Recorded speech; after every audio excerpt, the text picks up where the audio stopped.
This is the great move of Sadiq কায়েম। ডাকসুর VP Sadiq কায়েমকে এভাবেই আশীর্বাদ করেছেন, দোয়া করেছেন বাংলাদেশ ইসলামী ছাত্র শিবিরের সেক্রেটারি সিবগাতুল্লাহ। বিষয়টি অত্যন্ত চমৎকার, সুন্দর এবং বর্ণনাময়, শৈল্পিকও বটে। একজন নেতা তার অধীনস্থের জন্য এভাবে প্রার্থনা করা, এভাবে দোয়া করা, শুভকামনা করা, আশীর্বাদ করা সত্যি বিস্ময়কর। অন্তত বাংলাদেশের ক্ষেত্রে যা দেখা যায় না এবং বিরলই বটে। আমরা সবাই জানি সাদিক কায়েমকে ঢাকা দক্ষিণের মেয়র প্রার্থী করার জন্য প্রায় চূড়ান্ত হিসেবে ধরে নেওয়া হয়েছে। অন্তত যেভাবে প্রচারণা চালানো হচ্ছে সেই হিসাবে প্রার্থীতা প্রায় নিশ্চিত বলা যায়। সেই প্রার্থীতা কিভাবে আরও অলংকারিক হবে তা এই প্রার্থনার মাধ্যমে, শুভকামনার মাধ্যমে ফুটে উঠেছে। সিবগাতুল্লাহ তার এক চমৎকার ফেসবুক স্ট্যাটাসে গতকাল লিখেছেন, পৃথিবী দেখো এবং ওয়েলফেয়ার পলিটিক্স করো, ইতিহাস জানো, সুন্দর স্থানগুলো দেখো, গোছানো নগরী অবলোকন করো, তারপর মানব সেবায় নেমে যাও। এভাবেই সিবগাতুল্লাহ, সিবগা দ্য প্রিন্স সাদিক কায়েমের জন্য দোয়া করেছেন। এই যে এটা সিবগাতুল্লাহ সাদিক কায়েমের জন্য প্রার্থনা করেছেন, আশীর্বাদ করেছেন, দোয়া করেছেন, কিন্তু অভিশাপ দিচ্ছে কারা? এর আড়ালে অনেক কিছু আছে। যেমন আপনি সাদিক কায়েম, ফরহাদরা যেই জ্যোতি প্রদর্শন করেছে, মানুষকে যেভাবে সন্তুষ্ট করেছে, শিবির না, শুধু জামায়াত না, এই দেশের তরুণ সমাজ এবং সমগ্র টাইপের মানুষকেই সিবগাতুল্লাহ, সাদিক কায়েম, হাসনাত আবদুল্লাহ, এই নেতৃত্বগুলো দলমত নির্বিশেষে, নাহিদ ইসলাম, এরা সব রকমের মানুষকেই সন্তুষ্ট করেছে। এখন কথা হলো, এই যে তাকে মেয়র প্রার্থী করা হবে, অর্থাৎ তাকে আর হয়তোবা শিবিরের কেন্দ্রীয় সভাপতি করা নাও হতে পারে, তার মানে সরিয়ে দেওয়া একজন ভিপি, ডাকসুর ভিপি, একজন শিবিরের কেন্দ্রীয় সভাপতি, এটা ভাবতে কিন্তু ভালো লাগে। আলাদা একটা অলংকারিক, ধরেন 10 জন কেন্দ্রীয় সভাপতি এক কাতারে বসেছে, তার মধ্যে একজন আবার সাবেক কেন্দ্রীয় সভাপতির কথা বলতেছি, 10 জন সাবেক কেন্দ্রীয় সভাপতি এক কাতারে বসেছে। এই 10 জনের মধ্যে একজন আবার ডাকসুর ভিপি ছিল। ইটস অ্যামেজিং, তাই না? ভাবতেই ভালো লাগে। এই বাড়তি অলংকারের কারণে ওই 10 জন কিন্তু নিজেদেরকে একটু হীনমন্য ভাবতে পারে। ওই 10 জনের কেউ একজনই হয়তোবা চাইছে তাকে মেয়র ক্যান্ডিডেট করে এই কাতার থেকে সরিয়ে দেয়া হোক। ভবিষ্যতে সে যতই মেয়র হোক আর যত কিছুই হোক, যখন কেন্দ্রীয় সভাপতির কাতার হবে, সেই জায়গায় কিন্তু আর সাদিক কায়েমের স্থান হবে না।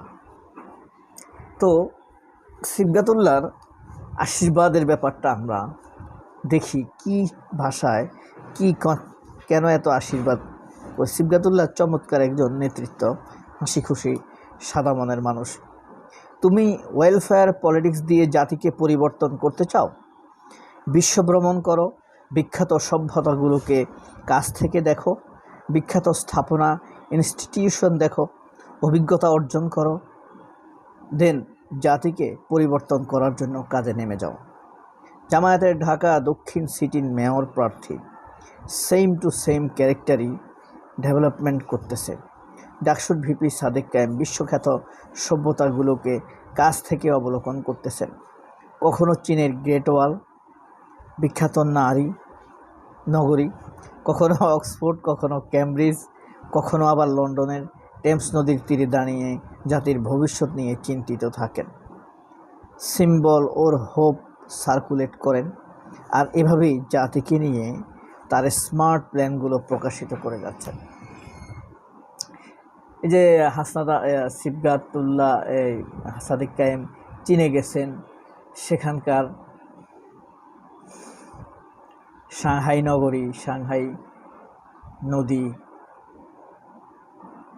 কেমব্রিজ, অক্সফোর্ড, লন্ডন, এই শহরগুলো দেখছেন, শহরগুলোর ব্যবস্থাপনা বোঝার চেষ্টা করছেন, পরিচ্ছন্নতা দেখছেন, আবার শহরগুলোর মানুষের মানসিকতাও বুঝছেন, সেগুলো আবার বর্ণনা করছেন এবং সেই আলোকেই তিনি ভবিষ্যতে ঢাকার এই নগর ব্যবস্থাপনাটা করবেন মর্মে যে আবহ দিচ্ছেন স্ট্যাটাসে, বক্তব্যে, সে কথাটাই মূলত সিবগাতুল্লাহ এখানে তুলে ধরার চেষ্টা করেছেন বলে বর্ণনা করেছেন সিবগাতুল্লাহ তার ফেসবুকের আশীর্বাদের স্ট্যাটাসে। সাদিককে এখানে নাম্বার ওয়ানেই রাখবো। দেশের ইতিহাসে সাদিকের মতো এমন প্রেসিডেন্স কেউ দেখাতে সক্ষম হয়নি। এই পার্সপেক্টিভ ওনার শুধু সাদেক কায়েমি নয়, জাতির ওয়েলফেয়ার কিভাবে মাস্টার প্ল্যান তৈরি করার দরকার সাদেক সবাইকে স্পষ্টভাবে দেখিয়ে দিচ্ছেন। আজকে গিয়েছেন বিশ্বখ্যাত বিশ্ববিদ্যালয় কেমব্রিজে গিয়ে ঢাকা বিশ্ববিদ্যালয়ের স্টুডেন্টস কথা ভুলে যাননি, বরং কেমব্রিজ স্টুডেন্টরা যেভাবে প্রিভিলেজ পাচ্ছে ঢাবির স্টুডেন্টরাও যেন তেমন প্রিভিলেজ পেতে পারে সেই স্টুডেন্ট ওয়েলফেয়ারটাই তুলে ধরেছেন। This is the great move from Bangladesh candidate Sadiq Kayem. Jamaat ইসলামী জাতিকে নিয়ে কিভাবে চিন্তা করে তার জামায়াতের এই প্রার্থীর কাছ থেকে শিখো। কিভাবে ওয়েলফেয়ার পলিটিক্স করতে হয় তা শিখো। পাওয়ার পলিটিক্স দিয়ে জাতিকে বিভ্রান্ত না করে ওয়েলফেয়ার রেজিম এস্টাবলিশমেন্ট করো।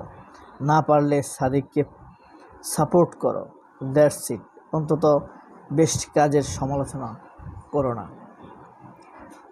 সাদিক সাথে সাথে তার যে সাবজেক্ট, তার যে প্রতিদ্বন্দ্বী, তাদের প্রতিও আহ্বান জানিয়েছে, তোমরা যদি সাদিক কায়েমকে অন করতে না পারো বা সাদিক কায়েমের কাজগুলো অনুসরণ করতে না পারো, তাহলে অন্তত তাকে সমর্থন করে ভালো কাজের পাশে থাকো। তার ভালো কাজের বাধা তৈরি করো না, তাহলে আল্লাহ তাআলা আসলে তোমাদেরকে ক্ষমা করবে না। এমনভাবেই সিবগাতুল্লাহ তার নিজের বক্তব্য প্রকাশ করেছেন, যে বক্তব্যে স্পষ্টতর সাদিক কায়েমের জন্য দোয়া, প্রার্থনা, ভালোবাসা, শুভকামনা রয়েছে। ঠিক একইভাবে তার প্রতিদ্বন্দ্বীদের কাছেও রয়েছে স্বনির্বন্ধ আহ্বান। সবাই অনেক ভালো থাকবেন। আল্লাহ হাফেজ। আসসালামু আলাইকুম।